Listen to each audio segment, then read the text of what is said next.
Good morning. I'm Steve at American Brewed Podcast here at the Callsign Brewing Studios in North Kansas City. I've been wanting to do a podcast here at the brewery for a long time now. I've got all the equipment for this setup and for going on location to other places to do some filming. But over the last couple months, I really dug my heels into the ground to get this going, to include American Brewed and what's tentatively known right now as Silent Valor. Silent Valor will be talking about hero stories and PTSD survival stories. The idea is to have guests on the show to talk about their endeavors with PTSD, as well as hear some really good hero stories from our first responders and military. Over the last couple of weeks, I've invested a lot of time here at Callsign to try and get some video footage recorded, trying to get some sample stuff done, and just to get some experience with the equipment. So the biggest dilemma that I've seen so far was just the lighting, aperture, and a couple other things just to make it look good. We got the equipment set up, and this is not a military story. This is just somebody that I know that visits the brewery quite frequently. Jake Hammerstone, which is a local musician here in Kansas City, decided that he'd sit in on a podcast just to help me test out the equipment. Well, the filming went pretty well, and I figured that I'll release it for fun, just to give you a sample of what's to come with the podcast, to include the Silent Valor piece of it. Once again, it's not a military story. It's just a fun story with Jake, and learn a little bit about his music career. And here it goes. What's going on? Steve, how we doing, man? I'm doing pretty good. Just a rainy Sunday in Kansas City, man. We're almost there. You know what? I thought we saw the end of winter a couple weeks back, and that fucking groundhog, man. I swear to God, if I see that damn thing, I'm going to shoot it myself. I've never seen the fucking groundhog, so I don't know, man. Well, let me tell you, that thing's a liar. No, but I knew there was going to be one more push of this winter, but people said it was going to snow this weekend today. Didn't believe it. I think we just get through this rain. It's gonna warm it up for us. So we didn't get any snow, but we probably got a half-inch of rain, or maybe about an inch. What do you think? Because it's been raining all flipping day. All day, it depends on who you ask, but the inches that I'm counting, maybe about half to a full inch, but. Yeah, I've been in here trying to get this, the podcast room, well, not the podcast room, this stage set up. So the actual podcast is still downstairs with a round table with 5 cameras. It's a round table for a bullshit session. No, but it's beautiful out here for real. I mean, you got the tanks in the back, you got the lighting, cameras set up. I think this is going to be a great setup for you to have some good conversations, some good stories to be told here, and just glad to help set it up. Well, I appreciate you sitting in, but we've got to hear a story. Now, Jake played several times here, and he kicks ass, and most of the time it's a one-man band. Yeah, I mean, one day maybe I'll get a couple people that want to sing my songs with me, get behind me, play some drums, play some more guitar, but I enjoy it. It's just me, and I've been lucky enough to play here at Callsign a handful of times, and every time I'm honored. Brought some pretty good crowds here. We've had a lot of people. Yes, you have. And you guys keep having me back, so it must be at least halfway decent. You're doing something right. Yeah. And also being a Mug Club member, thank you for your support. I appreciate that. Absolutely. Cheers. Yeah. So with that being said, when did you get started doing music? I mean, did your parents buy you a little Casio piano synthesizer when you were a kid, or get you a guitar? Okay, a plastic ukulele? So exactly, I'll tell you what happened. It's been quite some time. It's crazy to believe. I mean, time just flies, but I think whenever I say it out loud, it doesn't even feel real. I think I've been playing guitar for about 18 years now. And so whenever I was about 10 or 11 years old, I have a great uncle, Dave. It's my dad's uncle. And so him and my dad, they were they were best friends. They were only 8 years apart. They spent a lot of time. And I'm lucky enough to where my family, all of us spent so much time during the summers at the Lake of the Ozarks. And I spent countless hours with him just we're listening to music, all the old stuff. And he's just like so excited. He's like, I've never seen someone so excited and know so much about music. So we're sitting here listening to the Beatles. And I'm just like 10 years old. I'm like, yeah, this is pretty good, I guess. Like, I'm into it, but he's so passionate about it and so into it that it kind of makes you really, really get into it, even as a young guy like I was. But it got to the point to where one time he's like, you kind of have something. Like, he's trying to get me to sing harmonies with him, doing all the Beatles stuff. I'm like, what's a harmony? Anyway, he brings... Hell, you couldn't even spell harmony. Yeah, I had no idea, to be honest. So eventually he's like, all right, I'm going to bring one of my guitars down for you. There's this beautiful, I don't know what the brand was, kind of like a Fender Strat shaped guitar, sunburst, beautiful guitar. It wasn't cheap. It wasn't like a super expensive guitar, but it definitely was pretty enough that it looked like it cost some money. Sure. And when you're 10 years old, I mean, hell, $100 is a lot of money anyway. Yeah. So he brings it down finally, learn the classic couple songs with him. He shows me Smoke on the Water, all those old easy songs to kind of get the hang of playing on the fretboard and a little bit. And probably by the time next summer comes around, like I'm sitting down on the dock playing covers of some of my favorite Beatles songs that my Uncle Dave was able to show me. Cool. And really ever since then, I kind of just kept playing the old stuff, but anymore, I'm just trying to get into writing as many songs as I can, and I'm influenced by all types of kinds of music, but at the end of the day, I play a lot of kind of red dirt country style, acoustic, Americana style music, and I don't have any music recorded yet, but that's the next step in my professional musician career as a musician. I'm trying to get some stuff recorded because I got a lot of songs that people keep asking me where can I hear them at, and so by the end of the year, I'd say my goal is to have at least 2 or 3 songs on all platforms for people to hear. Cool. Nice. Man, okay, so when you play, what is your favorite? 'Cause everybody's got a favorite something, a favorite genre of music. So what's yours?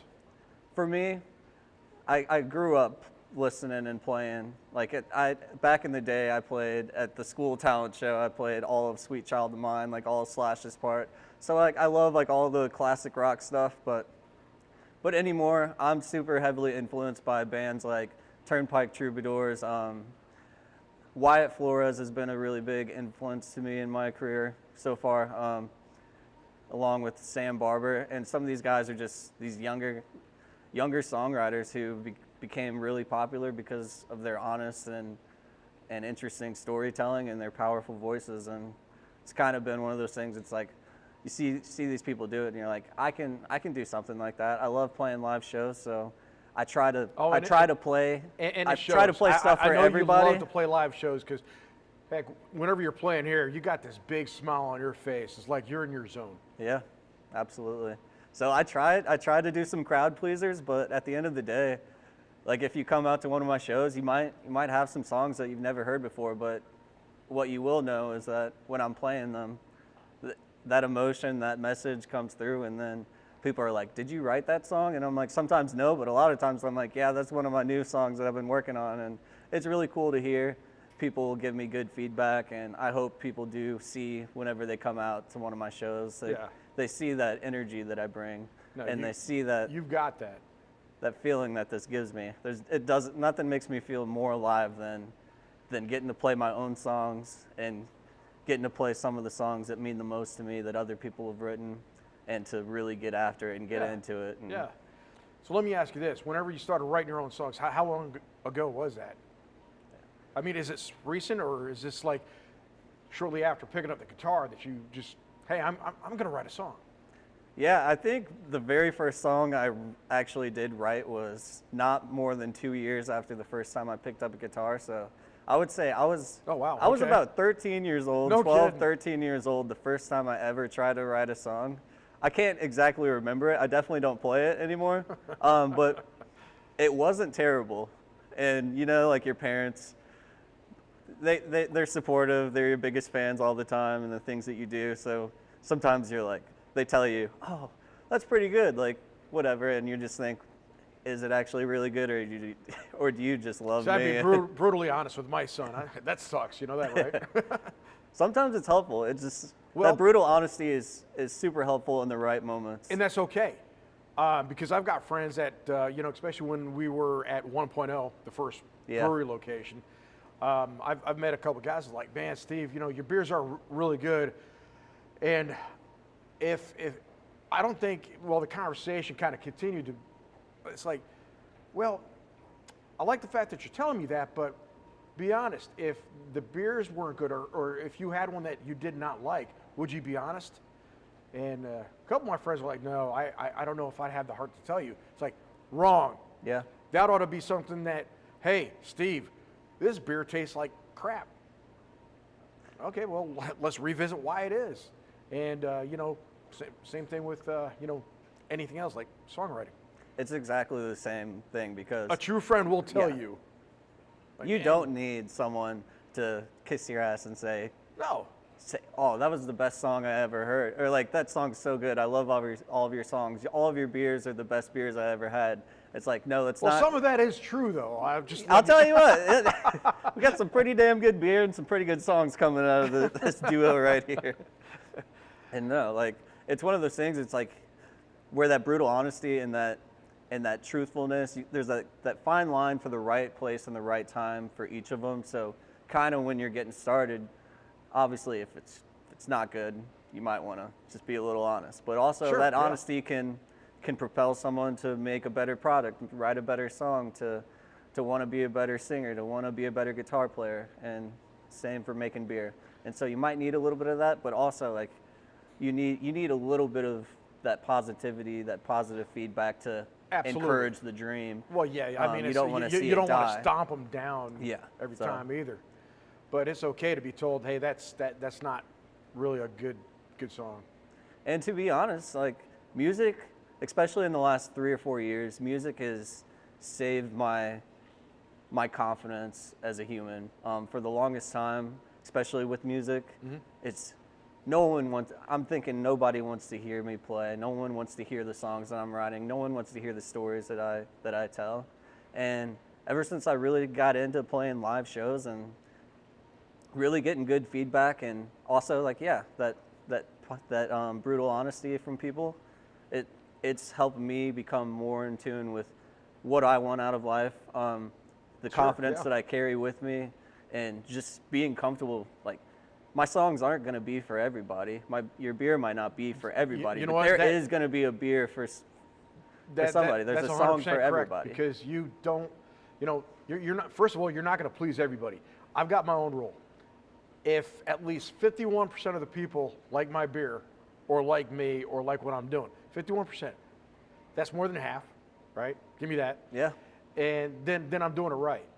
So if it's 30% that like the beer or like what I'm doing, it's like, okay, I'm messing up. So okay, where could I make things better?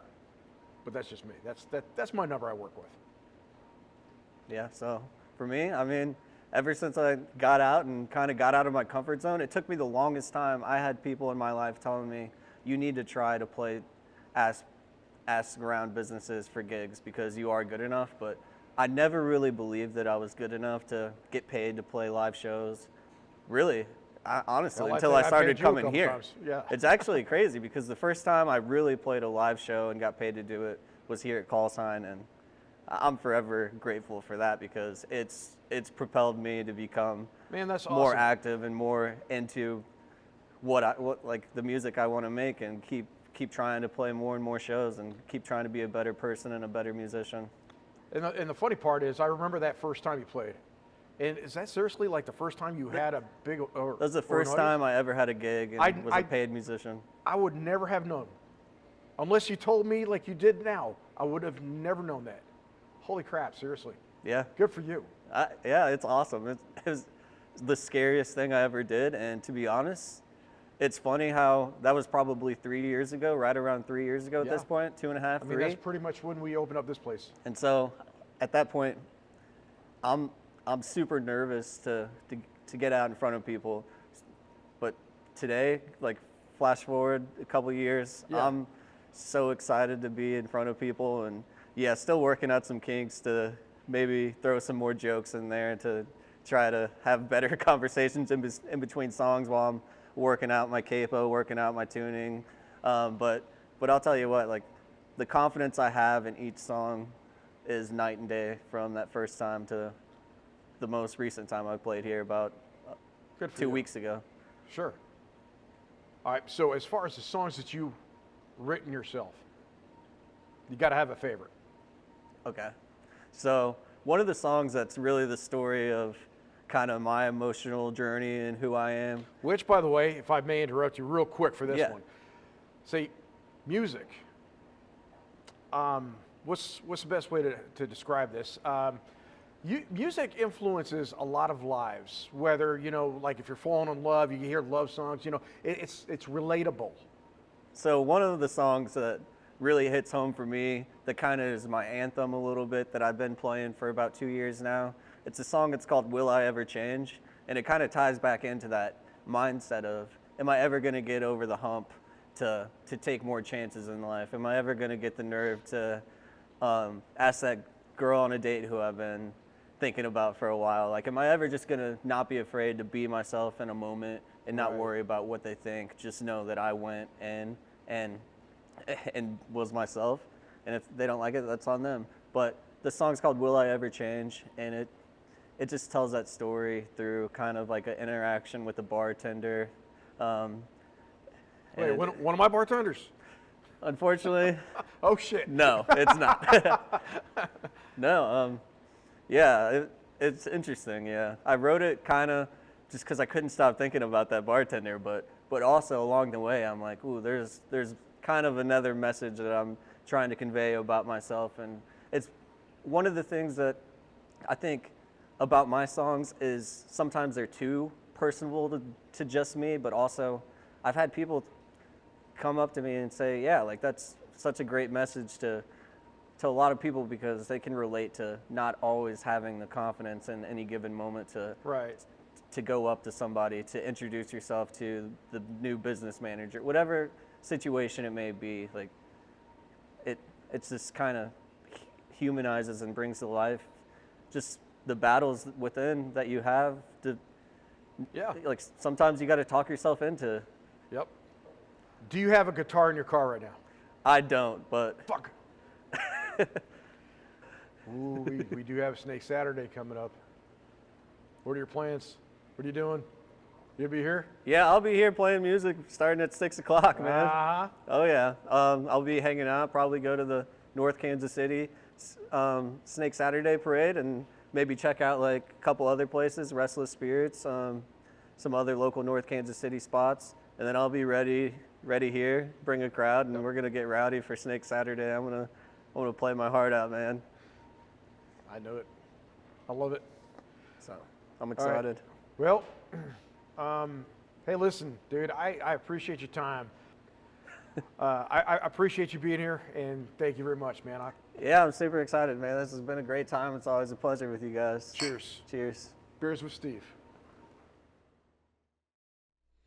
Well, not bad for a first-time run out near the brewing equipment. So the biggest thing is I got to make sure I stay out of Corey's way. Corey's our brewer here at Call Sign Brewing. And I think it went pretty good, and I've learned a lot from it, and we're going to just move forward from here and try and start doing some episodes. But I appreciate you watching. Thank you, and take care.